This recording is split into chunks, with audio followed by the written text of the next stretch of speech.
particular result, we are going to say, okay, the given number is even or odd. Here also, okay, so we we hide the implementation details.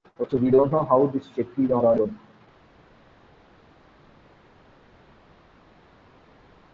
right?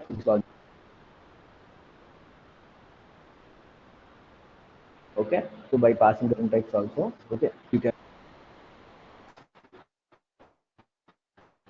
okay, so this is how you need to work with different types of methods. We have three types of methods. One is method with zero parameters, and we have method with some parameters, and we have, okay, method with parameters along with return type. Okay, you have to create these three types of methods in your program. Okay, but don't write every logic in a main method.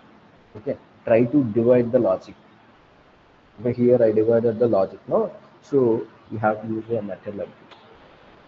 You have to write the programs like this. See how we improve, no? So when we are writing a even or odd number, when we are discussing about the if-else programs, so when you are discussing conditional statements or all, so we are writing only the main logic inside of a main method. But we have, we learned about scanner class, then we learned about the method calling and all, then we learned about the return types and all. Okay, see, so like our code should, our code looking like a some professionalism.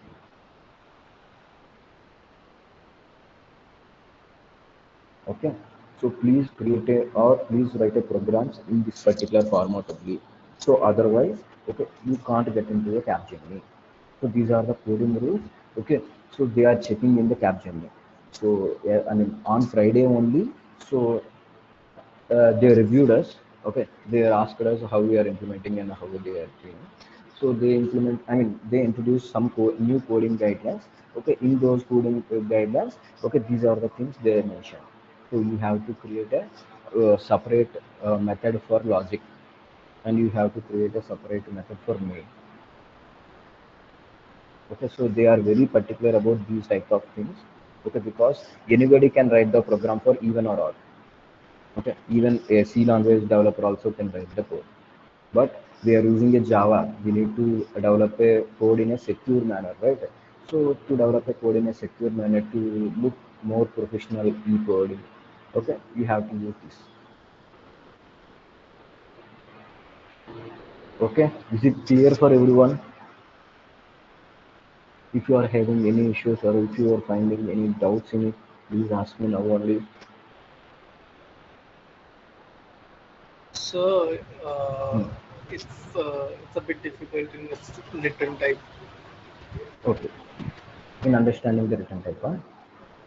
Yes, yeah. Okay. Oh, okay. So I can change this to something. So let's create a one boolean variable first, okay?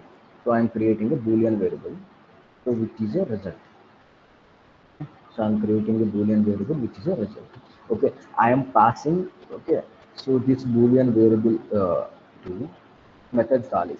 Okay, so we called one method which is a check even or odd number.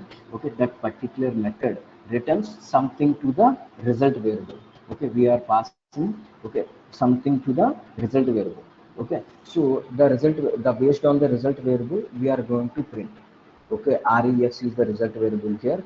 If result equal to true, then okay, so we got this output. If result equal to false, okay, we got this particular output. Okay, so based on this particular operation, okay, so we are passing method call to a variable now. So we are passing method call to the variable. Okay, so this, result of this particular method. Okay, so result of this particular method is, okay, so this thing. Okay, so we are returning either true or false to the method call. Okay, the this particular statement return true or false to the method call. Okay, so for example, let me take the example of something like 22.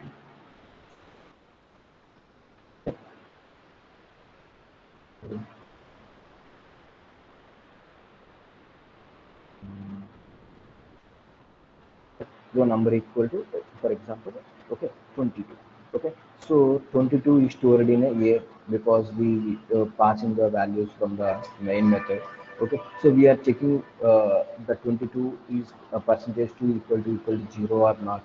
Okay, it is true, so it returns something. Okay, it returns true. Okay, so this particular true value is returned to this particular method call. Okay, so every time the method returns, okay, the value to the method call only. Okay, from the method body to method call. So the result of this particular statement, okay, the result of this particular statement would be true, because we are passing the true value from the method. Okay, we are passing the true value from the method, so the result of this particular statement will be true. Okay, this means true. Okay, if the result equal to true, then we are saying, okay, it is an even number. If the result equal to false, we are saying this as a odd number. Okay, so in the place of this true, okay, I am printing object value. Okay, method value. So this method result, this method returns a value to the this particular statement. Okay, anytime. Okay, you can write in a Hibernate, you can write this in a, okay, Spring Boot or something like that. Okay, every time the method body returns a value to the method call. Okay, method body returns to the value to method call. So the result of this particular highlighted statement would be either true or a false. Based on the true or false, we are printing the output here. If the result is equal to true, then okay, we are saying the given number is even number. If the result equal to false, then we are saying, okay, the given number is odd number, because we are passing the different values from method, no? So we are passing different values. Okay, if a percentage